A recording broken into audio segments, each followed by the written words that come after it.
A very good morning. This Tuesday morning, we're back again with another edition of Breakfast News. This is your one-stop show as you sip your morning tea and coffee as we get starting with all the big developments that take place in the world of politics, business, sports and entertainment. We cut all the noise, bring you news as it happens. I am Anil Thomas and with me this morning is Rukma. A very good morning to you, Anil, and to all our viewers as well. And over the next 1 hour, as Anil just said, we'll be taking you through all the top stories making headlines across India and the world, with a focus on the Afghan situation back home. Meanwhile, a major breakthrough for our security forces in Jammu and Kashmir.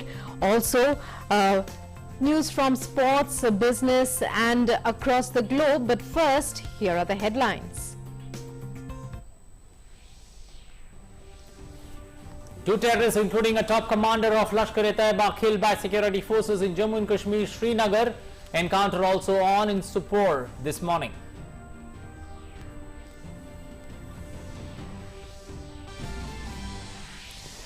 Prime Minister Narendra Modi speaks to German Chancellor Angela Merkel. Leaders discuss the Afghanistan situation, emphasize importance of peace and security in the region.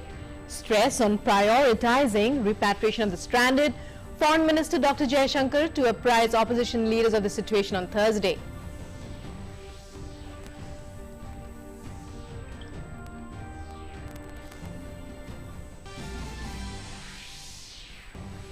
G7 leaders to have a virtual meeting on Afghanistan today. British Prime Minister Boris Johnson, who currently heads the group, has called for the virtual meeting in the light of the unfolding situation.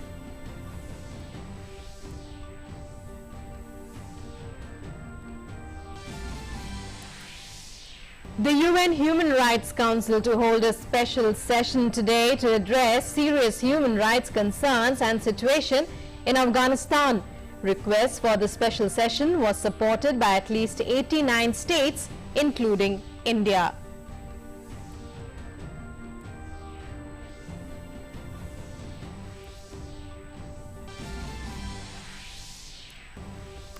Finance Minister Nirmala Sitharaman launches national monetization pipeline, says time has come to take maximum advantage of government assets. Scheme does not imply sale of government assets. Ownership remains with government and no monetization of land.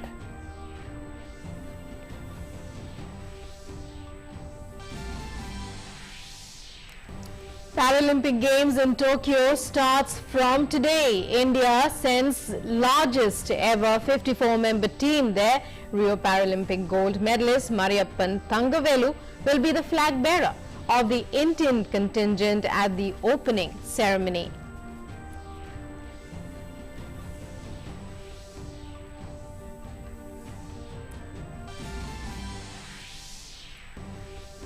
And it's the second day of the Information and Broadcasting Ministry's special iconic week marking 75 years of independence, Amrit Mahotsav.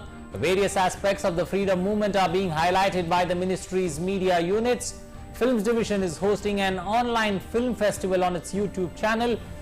Book exhibitions on in Mumbai and Lucknow.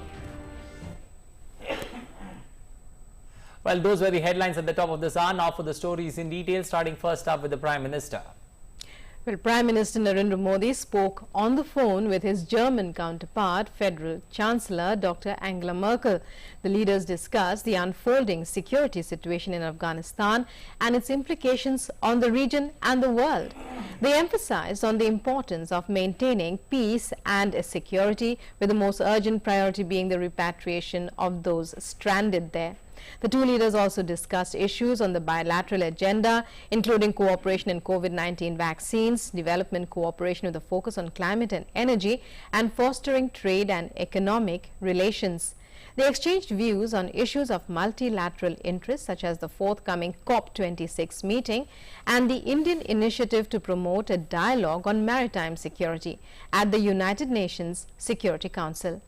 Emphasized on commonality of perspectives between both sides on promoting inclusive cooperation in the Indo-Pacific region.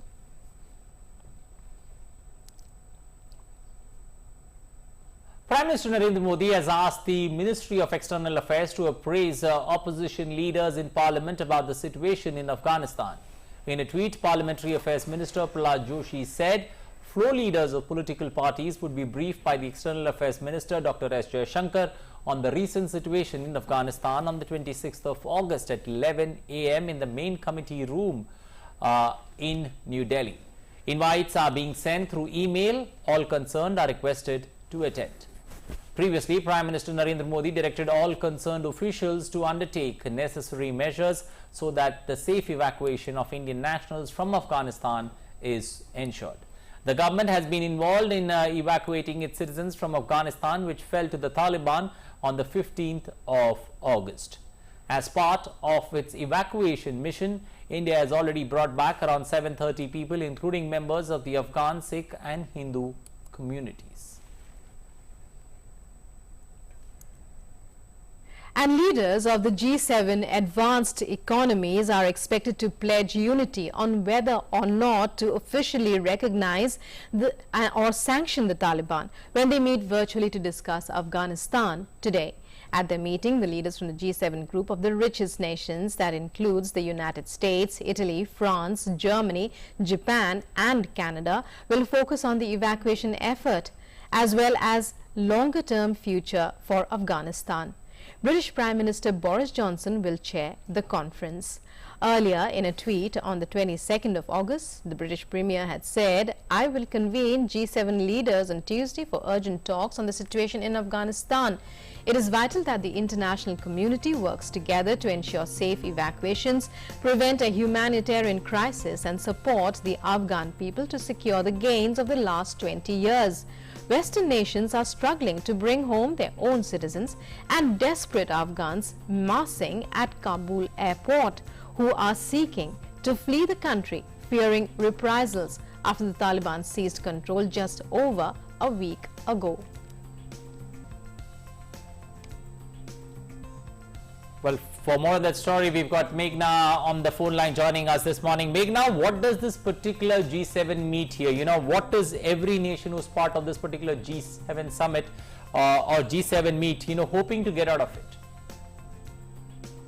Basically, Anil, as we know that the major focus of, the G7 countries has been the evacuation and the repatriation mission. Earlier also the G7 ministers had spoken about the gravity of the situation and the kind of loss of life and the displacement that has happened in Afghanistan in the past few days and for that matter a past few weeks as well. So the G7 ministers had also, been said that also been saying in, the earlier meeting that there should be cessation of violence and respect for human rights. Now that is also for including and laid more emphasis on the human rights for women, children and minorities. So, this meeting will basically be emphasizing on the situation of violence that is still prevailing, the humanitarian crisis, but besides that, it will also have some discussion on, the refugees that will be there and what kind of steps will be taken for the rehabilitation of the refugees and the number which is going to be constantly increasing till the evacuation and repatriation mission will be there. Besides that, about the humanitarian law and in particular relation to the humanitarian as well as the medical personnel, the interpreters, international service providers that are there on the ground. So discussion about them might also just happen, and discussion about the safety and security of the people who are there on the ground trying to provide some kind of humanitarian aid and in this hour of need. This also might just also be discussed, and besides that, the close coordination between these countries to actually repatriate the citizens, to actually bring back their citizens, evacuate them, because a coordinated effort is required to evacuate them. There are thousands of people that have been evacuated in the past few days. That actually also means that there are thousands still left to be evacuated.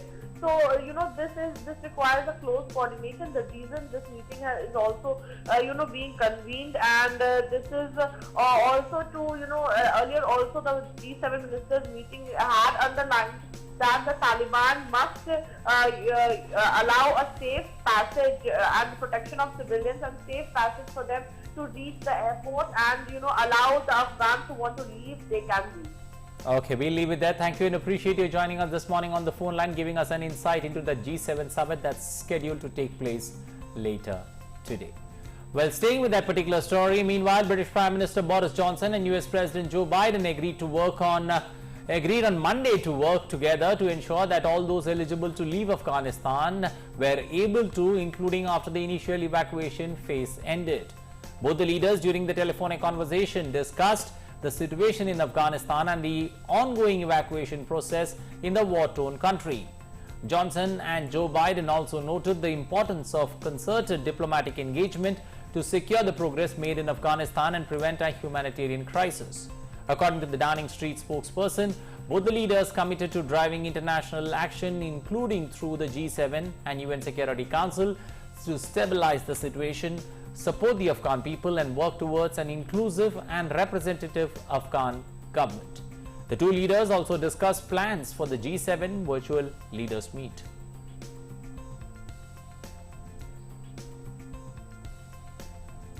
And the United Nations Human Rights Council will hold a special session today to address the serious human rights concerns and situation in Afghanistan.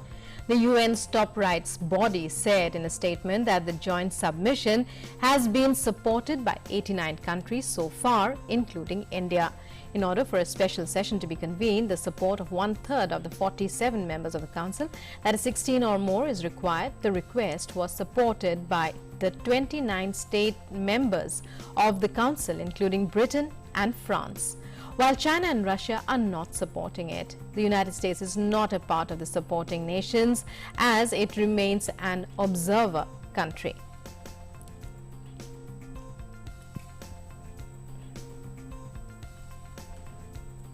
And joining us now is our correspondent Amrit Singh. Amrit, take us through the significance of this decision that is taken with so many countries supporting it. What is the next step? What does it mean? The session that's called of the UNHRC today essentially would look at how to deal with the evolving humanitarian catastrophe that's unfolding in Afghanistan, and see that if the world can have a collective approach to dealing with the crisis.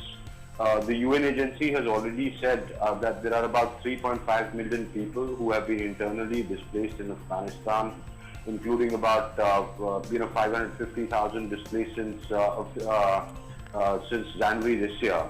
Now, basically, they would be stressing upon and calling upon the neighbors of Afghanistan, especially, to keep their borders open and allow the refugees who are fleeing from Afghanistan, especially through the land borders, because the situation of the airport at Kabul, and Kabul airport is primarily the only airport that is sort of taking international flights. The other airports that have been that are under complete Taliban control, they're not allowing their people to fly off.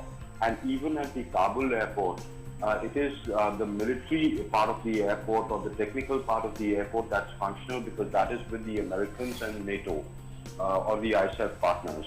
Now, their priority remains to evacuate the people to their own diplomats, their own personnel, and the Afghans who were working with them. The normal Afghan, the minorities, or people generally who feel scared, they are in the least priority. And secondly, say if somebody is living in the West, for them it's very difficult. Somebody say from the Hazara community, it's very difficult for them to come to Kabul and fly out. They would rather go to Iran and cross over. The same for the Pashtuns. If there are any Pathans, for example, they would put their normal choice is to look south or look east and cross over into Pakistan. Okay. Now, the countries understandably take positions according to how much influx can they handle. So I think today's meeting would be essentially to develop a consensus, and if not a consensus, look at how the safety of those who have been internally displaced and how this intensifying crisis can be handled. Amrit, where does India actually stand when it comes to the Afghan crisis, that are fleeing the Taliban? India's position is very clear. For example, India supported this resolution. India very clearly says that the process should be inclusive and representative. Therefore, the Taliban or whatever government comes into power, whatever it contours, should be inclusive, and the rights of the minorities, of women, should be taken care of. So India's principled position is that these internally displaced people should not be, in the first place, should not be, the policies of the new government should be such that they don't need to migrate in the first place. In the event of their migration, India supports the fact that they should be taken in by whoever wishes, whoever can take them. For example, India's own policy is, and which India is affecting also, that any Afghans who wish to come to India, especially the minorities, should be are welcome. And India, though our embassy there is closed down because of the security situation, but a special monitoring cell has been established in the Ministry of External Affairs that deals with people calling in. They've put out 24/7 numbers. People can call in, WhatsApp. Emergency visas are being given. So whoever wishes to come, especially the minorities, into India, the Indians are welcoming them. In fact, yesterday itself, two MPs, Sikh MPs of Afghanistan, along with 18 other Afghan nationals, had come down in the special evacuation military flight that came of the Indian Air Force. So that is India's position. India says, do take them in, but India's principal position is that create conditions for them to stay on in their homeland, and all rights be available to them. Anil? Right, Amritpal, when China and Russia say that they are not supporting the convening of this special session, are they in a sense saying that they do not agree that there could be human rights violations in Afghanistan? No, I think the Russian and the Chinese position on the matter is that yes, there are human rights, but I mean it's a humanitarian crisis. But they believe that a session at this stage is not required, because it's basically the geopolitical interests will come into play, and the positions will be taken according to the geopolitical interests of the countries. And they believe that is why they do not believe that this session should be convened. That's their view. Well, Amritpal, many thanks for joining us there and for your inputs, and you keep your eyes on that story. We'll be back with you throughout the day for more. Well, moving on, India has been working round the clock to safely bring Indian nationals and those vulnerable to attack back from Afghanistan. Air India 1956 to Delhi from Dushanbe will bring back 78 passengers, including 25 Indian nationals. Evacuees were flown in from Kabul on an Indian Air Force aircraft. The first evacuation flight brought back 40 people, mostly staffers at the Indian Embassy, on August 16th. Let's take a look at this report. The Taliban took control of Kabul on 15th August, throwing the city of 5 million people into a state of fear and desperation. Events transpired quickly, not enough reaction time for people who wanted to leave, leading to chaos at the airport every day as people made every effort to get as far away from the invaders as possible. Indian citizens too are among them, just wanting to get on the next flight out. On Tuesday, 17th August, Air Force's C-17 Globemaster landed in India with 130 Indians, including Indian Ambassador Rudendra Tandon. On Sunday, 22nd August, 3 aircrafts reached India, of which 1 Air Force transport plane landed in Hindon with 168 passengers, including 51 Afghan civilians on board.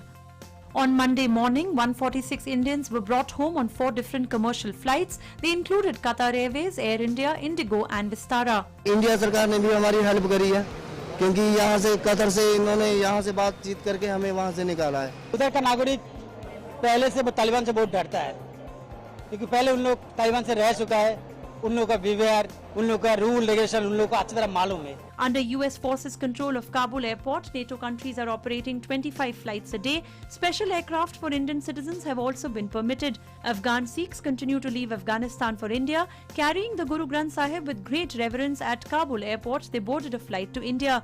India has given persecuted Afghan minorities, Hindus and Sikhs refuge during these dreadful times. Delhi Sikh Gurdwara Committee President Majinder Singh Sirsa thanked Prime Minister Modi for the gesture. मैं धन्यवाद करता हूं देश के प्रधानमंत्री श्री नरेंद्र मोदी जी का, सारी सरकार का, जो गुरु ग्रंथ साहिब महाराज जी के पावन स्वरूप वहां से बाहर निकालकर भारत लाए जा रहे हैं। External Affairs Minister Dr. S. Jaishankar has been in constant touch with US and European countries who control the airport to help facilitate the safe return of Indian citizens. Bureau Report, DD India. Meanwhile, the United States aims to complete evacuations from Afghanistan by a 31st August withdrawal deadline as calls grow from allies to extend it. US President's National Security Advisor Jake Sullivan has said Biden was considering whether to extend his August 31st deadline for withdrawing US forces from Afghanistan amid mounting pressure to do so from Britain, France and other US allies. The UK, France and Germany have all indicated evacuations will have to continue beyond the deadline.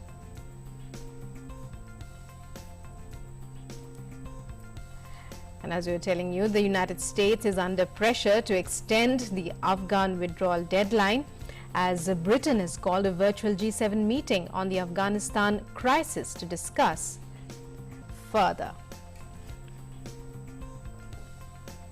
Meanwhile, American military planes took off and landed at Kabul airport on Monday as thousands of desperate Afghans and foreigners wait with hopes of fleeing Afghanistan's new Taliban rulers.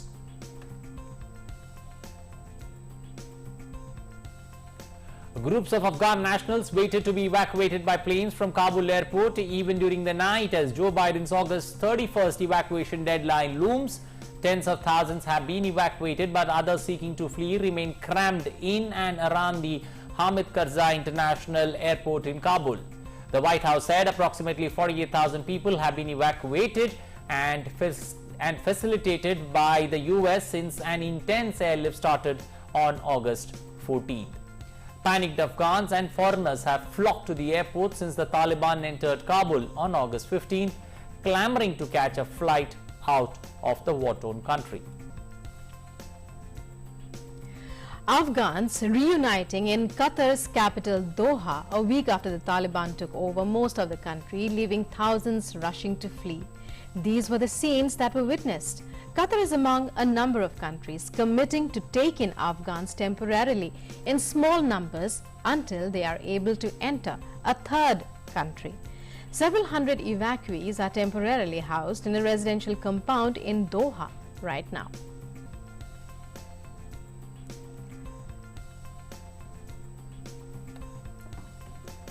Well, people across the globe are coming out on the streets to show their support and solidarity towards Afghan people. Dozens of Latin American women staged protests and vigil in Argentina and Mexico on Monday to support Afghan women and children following the Taliban takeover of Afghanistan. In Buenos Aires, demonstrators protested outside the Argentinian chancellery, holding Afghan flags and demanding Alberto Fernandez's administration not to recognize the Taliban government. Meanwhile, a dozen of women gathered outside Mexico's Foreign Affairs Ministry in Mexico City to show their rejection of the Taliban's treatment of women and girls. Mexican women also called the government to speed up refugee applications for Afghan citizens.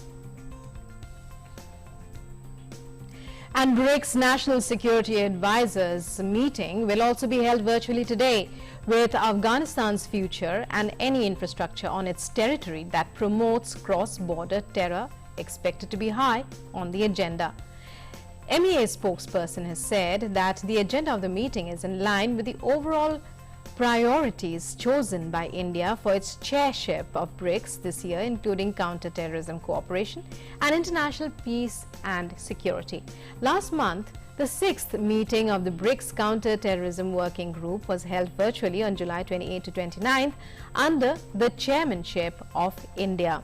The National Security Advisors are expected to adopt BRICS Counter-Terror Action Plan, and that will be among the key deliverables of the BRICS Summit being held under India's chairmanship early next month. Meanwhile, back home in the Union Territory of Jammu and Kashmir, an encounter is currently underway at Sopore, where police and security forces are on the job.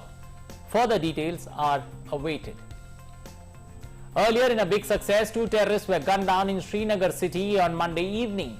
In a tweet, Inspector General of Police, Kashmir Range, Vijay Kumar, said that the slain terrorists have been identified as top commanders of terror outfit Lashkar-e-Toiba, Abbas Sheikh, and his second-in-command, Saqib Mansoor.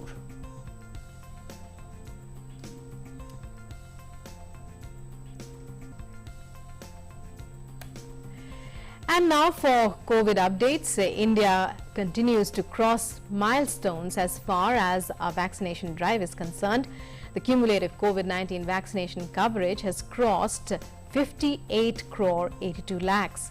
More than 56 lakh vaccine doses were administered yesterday.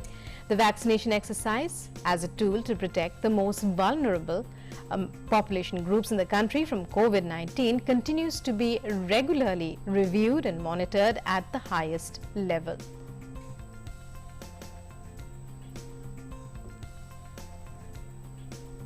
Meanwhile, emergency use approval has been granted to Zydus Cadilla's COVID-19 vaccine, the world's first DNA shot against coronavirus in adults and children aged 12 years and above in India.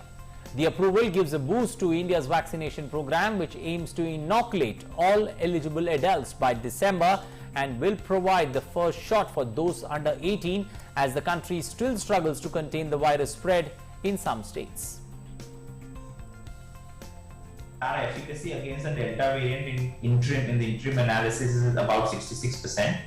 Obviously we have not seen any breakthrough infection with any other mutant. So this vaccine would be used in all children above the age of 12, and this vaccine is different from the earlier vaccine. And in a welcome initiative, digital COVID-19 vaccination certificates will now be issued to the clinical trial participants of Covishield and Covaxin through CoWIN. The nation thanks them for their incredible commitment and contribution to COVID-19 vaccine research and treatment. The participants can download their individual certificates through CoWIN portal, Arogya Setu, DigiLocker or the Umang application.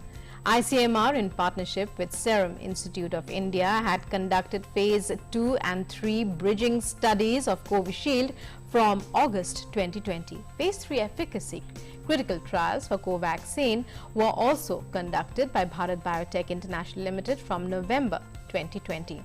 The Union Ministry of Health and Family Welfare had received several requests from the trial participants for digital vaccination certificates through CoWIN.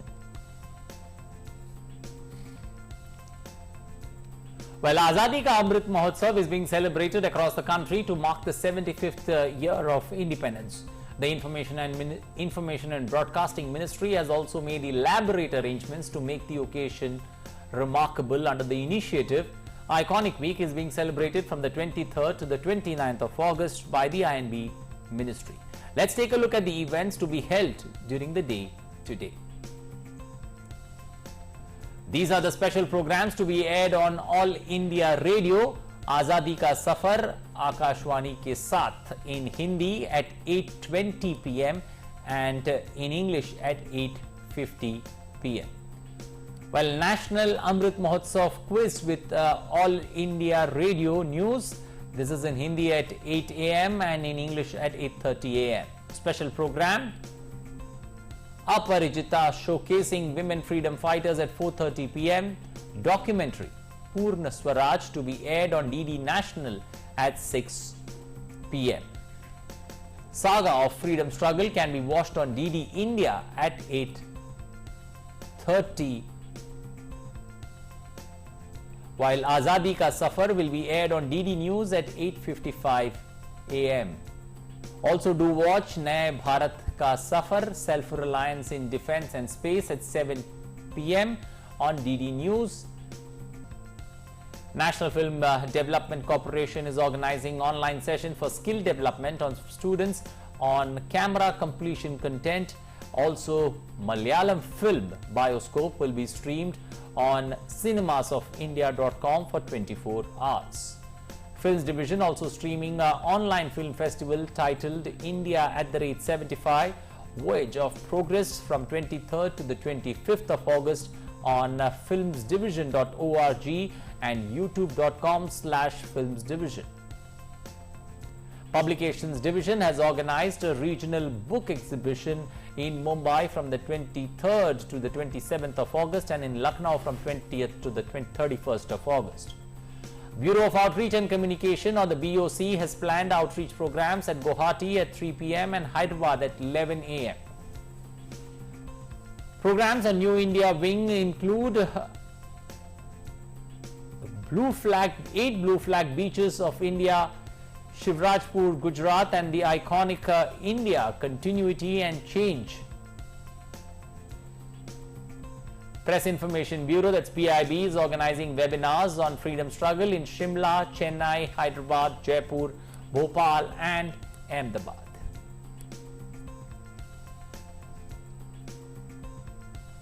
And today is the second death anniversary of former Union Finance Minister Arun Jaitley.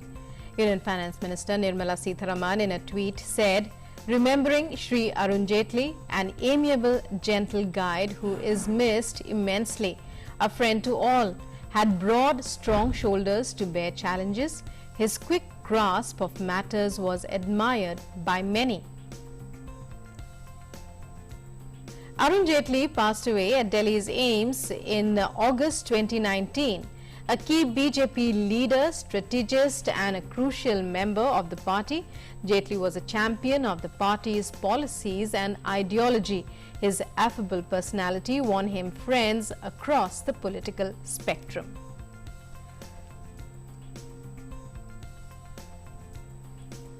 While India's glorious freedom struggle is one of the greatest struggles the modern world has ever witnessed, DD India brings you a glimpse of the struggle every day. Shivaram Rajguru talk of freedom movement is never complete without the mention of Bhagat Singh, Rajguru and Sukhdev, the three legendary freedom fighters who made the supreme sacrifice to break free from the shackles of slavery. The entire nation plunged into gloom on the early morning of 23rd of March 1931 when these iconic freedom fighters were hanged in the Lahore jail.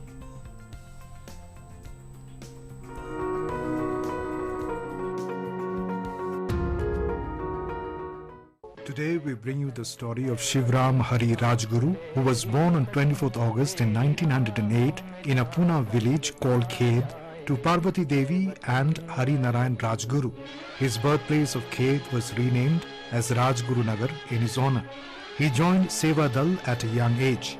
He was a member of the Hindustan Socialist Republican Association founded by Ram Prasad Bismil and Sachindra Sanyal and others. Rajguru became a colleague of Bhagat Singh and Sukhdev and took part in the assassination of a British police officer, John Saunders, at Lahore on 17 December 1928. Their actions were to avenge the death of Lala Lajpat Rai, who had died after being hit by police while on a march protesting the Simon Commission. They were convicted of the charges and were sentenced to death. They were cremated at Hussainiwala on the banks of the Satluj River in Firozpur. Every year, thousands of people pay homage to these great sons of the soil at the memorial in Hussainiwala.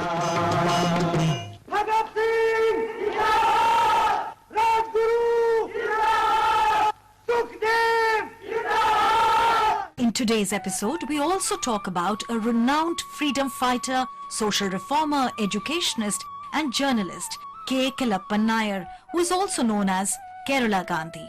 This day marks his 132nd birth anniversary. He was born on this day in 1889 in Calicut, Kerala. K. Kelappan was one of the main leaders who joined the non-cooperation movement. Playing a very dominant role in the Malabar region, he courted arrest on several occasions. In 1930, he led the salt satyagrah and marched to Payanur beach and made salt. On the one hand, K. Kelappan fought for social reforms and on the other against the British. Besides, he also fought relentlessly against untouchability and caste-based discrimination. K. Kelappan played a crucial role in the unification of the state of Kerala. He was elected to Parliament in 1952. At the end of his term, he left active politics and became a Sarvodaya worker and was actively associated with the Bhudan movement in Kerala. He was also the president of many Gandhian organizations in the state. On this day, legendary freedom fighter Beena Das was born in 1911 in Krishnanagar of the Bengal province. She is among the many women who were at the forefront of the freedom movement in Bengal. Beena Das gained prominence at the age of 21 when she opened fire on the governor of Bengal, Stanley Jackson, in the Convocation Hall of Calcutta University. Beena Das fired 5 bullets at Jackson from a close range. Das served 9 years of hard labor for an act which stemmed from a deep desire to see a homeland free from British occupation. She was an active member of Chhatri Sangh, a women's student society that worked for India's freedom struggle. Today is also the birth anniversary of Nittur Srinivas Rao, a Gandhian who participated in the independence movement. He served as the Chief Justice of the High Court of Mysore State. In the 1930s and 1940s, he participated in the Indian independence movement. He worked for the Mysore State unit of the Congress and actively participated in the civil disobedience movement. During the Quit India movement of 1942, he provided shelter to freedom fighters. When Mahatma Gandhi visited Bangalore in 1927, Srinivas Rao took permission from him to translate his autobiography. He named the translation as Satya Shodhan.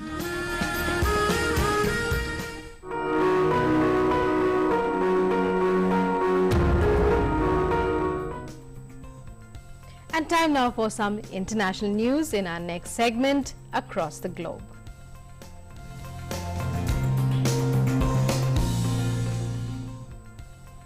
Well, let's now take a look at updates on COVID-19 from across the world. The COVID-19 virus has infected over 21 crore 32 lakh people, while the number of recoveries stand at 19 crore 7 lakh. Total number of fatalities across the world, 44 lakh 52,000 people. United States continues to be the worst affected by the pandemic, both in terms of infections as well as fatalities. In terms of infections, over 3 crore 87 lakh. In terms of fatalities, the death toll now crossing 6 lakh 45,000.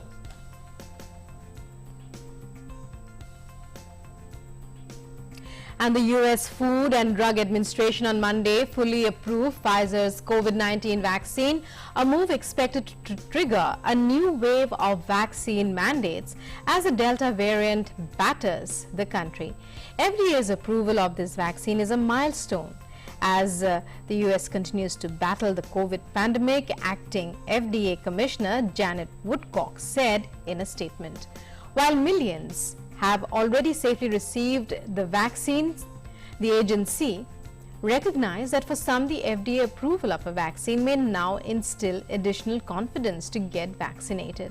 The COVID vaccine, which may now be marketed under its brand name Comirnaty, is the first to receive full approval.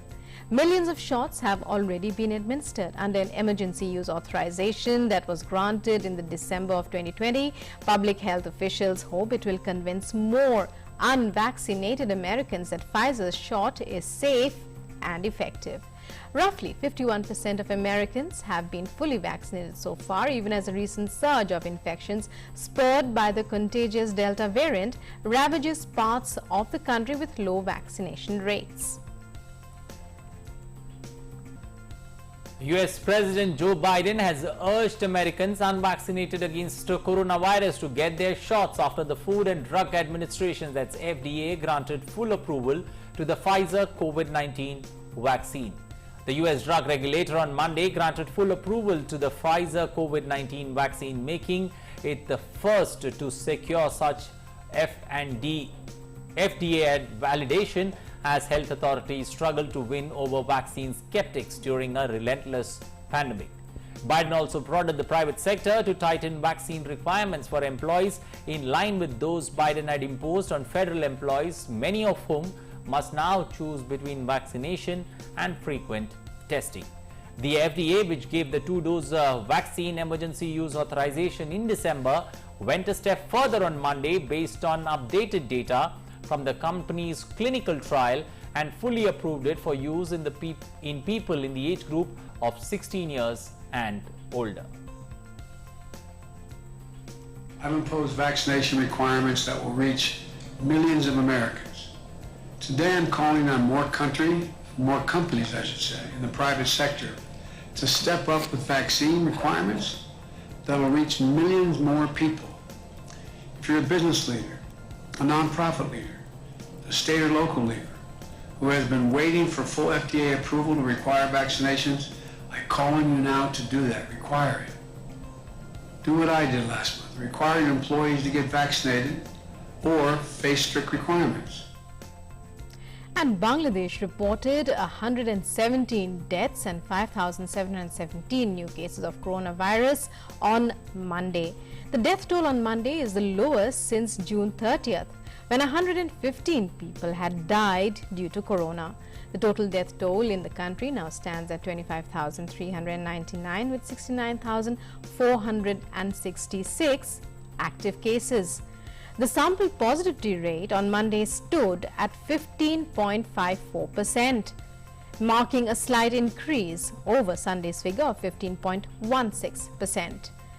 The Health Minister of Bangladesh, Zahid Malik, announced in Dhaka that Bangladesh will vaccinate about 80 million people if it receives the expected 160 million doses by December this year. Meanwhile, Prime Minister Sheikh Hasina has directed authorities to take up the vaccination of the industrial workers on priority and has asked authorities to look into the possibility of reducing the gap between the 2 doses of the vaccine. Bangladesh has so far provided a single dose of COVID-19 vaccination to more than 16 million people, while 6.75 million have received both the doses. Well, New Zealand Prime Minister Jacinta Ardern on Monday extended strict nationwide lockdown there in New Zealand, saying that the current outbreak of the Delta variant of coronavirus has not yet peaked. The level 4 national lockdown was extended by 3 days until midnight in Auckland on August 27th, which is also the epicenter of the outbreak. There will be restrictions in place at least till August 31st. Jacinta Ardern also said that the contacts in the community by people infected with the Delta variant were reported all over the country. There are more than 320 locations of interest linked to the outbreak, and 13,000 contacts have been recorded, far more than in the previous outbreaks. New Zealand earlier in the day reported 35 new cases of COVID-19, taking the total number of infections in the country to 107. Worse before they get better, and I know we're all prepared for that. That does mean, though, that the safest option for all of us right now is to hold the course for longer. On that basis, Cabinet has decided that all of New Zealand will remain at level 4 for an additional 4 days until 11:59 p.m. Friday, 27 August. And it's time now for our next segment, the Web News Review.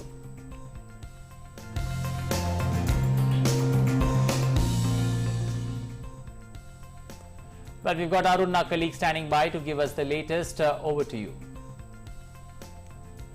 Good morning, Anil and Rukma and all our viewers. Let's begin the web review with the Hindustan Times article that I've picked up today. Now, it says that comorbid kids took the first to get vaccine. The panel chief, that means the National Technical Advisory Group, chairman, Mr. N.K. Arora, has clearly mentioned this point that we have now vaccines available for the kids above, or for the population group above the age of 12 years. but the comorbid kids will be the first to get the vaccination. Now, Zycopdi, that means vaccine developed by Zydus Cadila, and of course the Covaxin will also be shortly available because the trials are going on. So in that context, whenever these two vaccines are available, the first priority group in the age group above the 12 would be the comorbid kids. So that's what Hindustan Times has published. Second article I've picked up from DNA. It says that the National Monetization Pipeline Center to monetize states' assets worth 6 lakh crore rupees in next 4 years. Now, government has, primarily Finance Minister yesterday launched the National Monetization Pipeline, which aims to garner close to 6 lakh crore rupees by monetizing the government assets. Now, this does not mean the change in ownership. This only means that only monetization of assets will be done. And there are close to 12 sectors or 12 ministries that are involved as far as monetization is concerned. A lot of jobs will be created, and of course, infrastructure development will also take place because of this National Monetization Pipeline. Third articles I have picked up from the Pink Paper Mint again. It says the government sets 15th September deadline for Infosys to fix tax code glitches. Now, we know the fact that almost 2 months ago, the new income tax website was put in place, and now there are glitches that are being faced by the taxpayers.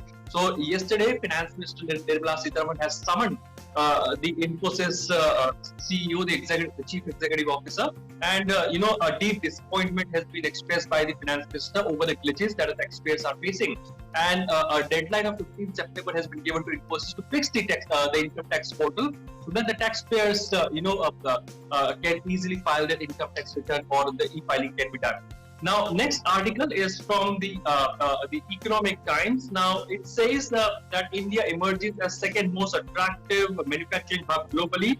Now, according to a report by the Cushman and Wakefield's 2021 Global Report, it says that India has emerged as second most attractive and lucrative destination as far as manufacturing is concerned. It is because of efforts like the Make in India initiative. Also, the PLI initiative that was, that has been expanded to various sectors. Now, the incentive scheme that also ensures that primarily how can India become a global destination. And in that context, India has now jumped by one more spot, and it's the second most attractive destination according to this report. Well, so that's it in today's web review. But for other news, back to you, Anil and Rukma. Well, thank you, Arun, for getting us the latest from the social media and online websites when it comes to news. Time now to shift focus and take a look at all the business stories.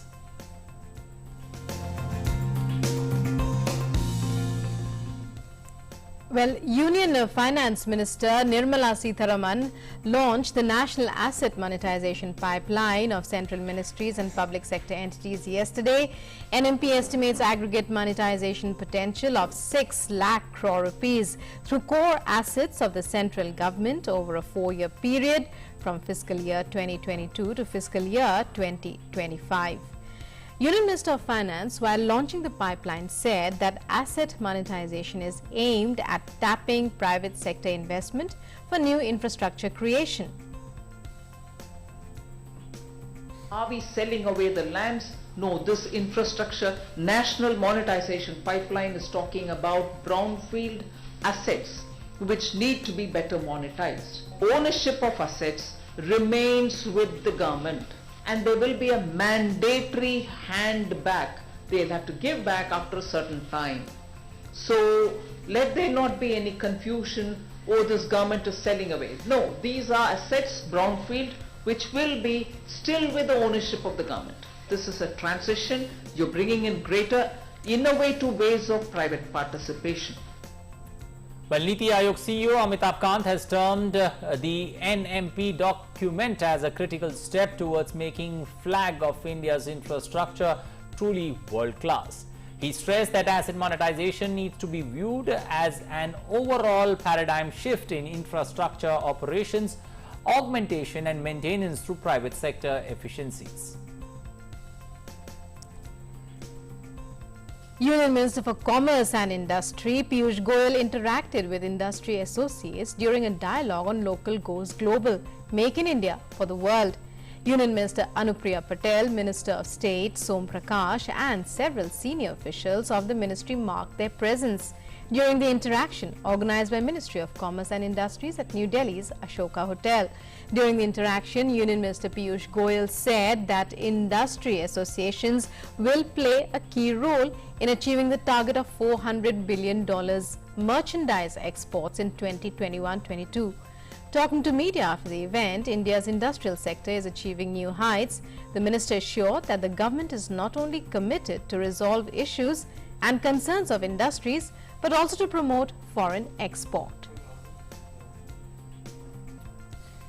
जिस प्रकार से अलग-अलग association ने अपने कुछ ना कुछ समस्याएं भी सामने रखी, लेकिन अधिकांश लोगों ने जो उत्साह दिखाया, जो अपना कमिटमेंट दिया कि हम तो ये करेंगे, जो हमारा टारगेट है हम पूरा मीट करेंगे, वो देख के लगता है कि भारत के उद्योग में बहुत क्षमता है और अब वो क्षमता उभरने का समय आ गया। And it's time now for some sports news in our next segment, Sports Track.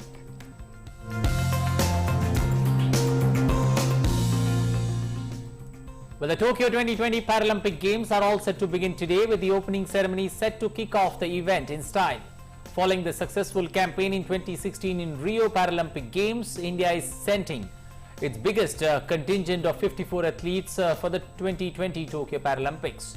This is the biggest ever contingent India has ever sent to the Paralympics in its history. The 2016 high jump gold medalist Mariappan Thangavelu will be the flag bearer for the country in the opening ceremony. The Tokyo Paralympics open on Tuesday after a year-long pandemic delay. Tokyo, which is the first city to host the Paralympics twice, will welcome 4,400 athletes from around 160 countries and territories. 54 athletes will be from India, competing in 9 sports disciplines including archery, athletics, badminton, swimming, weightlifting, among others. This is the biggest ever contingent India has sent to any Paralympics. All 54 athletes are part of Target Olympic Podium scheme. At the opening ceremony, 6 Indian officials and 5 athletes will take part. The 2016 high jump gold medalist Mariappan Thangavelu will be India's flag bearer in the opening ceremony. India's previous largest ever contingent for the Paralympics was at Rio 2016, where 19 athletes represented the country in 5 different sports. It ended up being India's best ever performance at the Summer Paralympics with a total of 4 medals, 2 golds, 1 silver and 1 bronze. A total of 22 sports will be contested at the Games, including new additions badminton and taekwondo. Badminton and taekwondo are appearing for the first time. The first Paralympic Games took place in 1960 in Rome, featuring just 400 athletes from 23 countries. The name Paralympics is intended to indicate an event happening in parallel alongside the Olympics. Like at the Olympics, most events will take place behind closed doors to minimize infection risks. Paralympians will face strict measures during their stay and are allowed to move only between their accommodation, training sites and game venues. They will be tested daily with confirmed positive cases, put into isolation and unable to compete. Sports Desk, DD India. And India had created history at the recently concluded Tokyo Olympics and is now all set to etch history once again with its strongest and largest contingent to the Tokyo Paralympics 2020. Mariappan Thangavelu will be the flag bearer at the opening ceremony, and the first batch has already reached Tokyo for the Games. This and more in our next report on the Tokyo Paralympics 2020. A 54-member Indian contingent arrived in the Japanese capital for the upcoming Tokyo Paralympics 2020.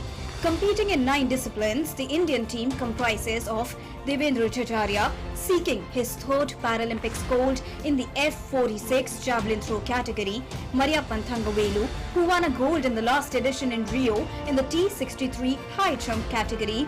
Let us have a look upon India's medal winner contenders at upcoming Tokyo 2020 Paralympics. Devendra Chacharya, javelin throw. Devendra Chacharya is India's most successful Paralympian with 2 gold medals already to his name in the javelin throw event. He threw a distance of 65.71 meters to qualify for the 2020 Tokyo Paralympics. Mariappan Thangavelu, high jump. Mariyappan Thangavelu clinched gold in the men's T42 high jump event in the 2016 Rio Paralympics. He also went on to bag bronze at the 2019 World Para-Athletics Championships. Suhas Yathiraj Para Badminton. Para shuttler Suhas L. Yathiraj has been granted the quota in men's singles SL4 at the Tokyo Paralympics. The Noida GM is 2018 Asian Para Games bronze medalist and 2016 Asian Championships gold medalist in the sport. Pramod Bhagat, Para Badminton.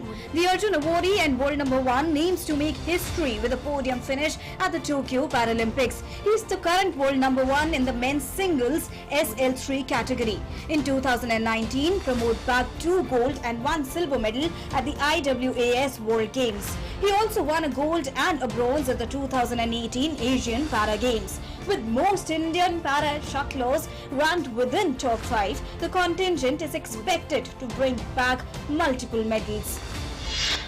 Singh Rajadhana, para shooter.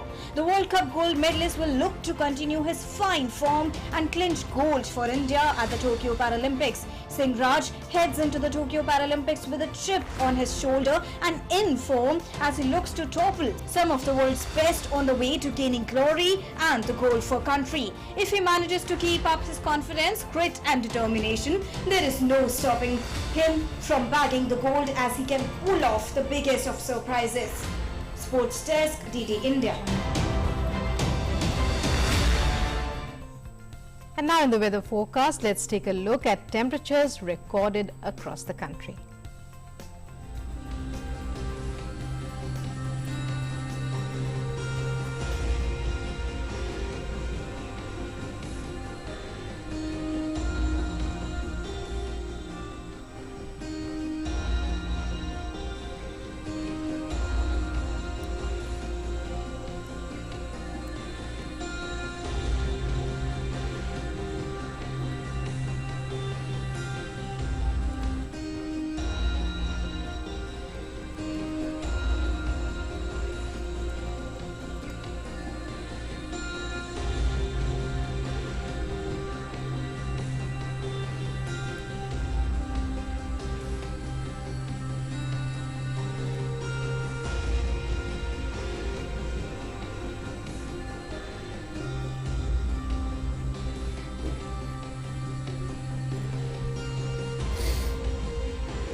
Well, that's all we have time for in this edition of Breakfast News. But remember that fight against COVID-19 continues. Do not forget to follow those simple steps of SMS, sanitize yourself, mask yourself, and maintaining social distance at all times.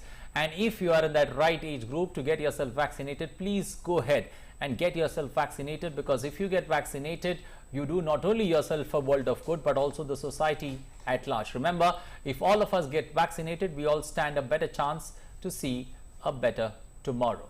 Well, we also leave you with visual, one final visual for the day, a visual that will have a lasting impression on you. What's the visual we have today, Rukma? Well, as you can see, it's there on your screens, a brilliant picture, dance, music. Kandi Esala Perahera, the festival of the sacred tooth relic, was celebrated in Sri Lanka. The final procession showcased many cultural dances and beautifully decorated bejeweled elephants. The festival is considered the epitome of Buddhist religious celebrations. So take a look, have a great day. Namaskar. Bye-bye.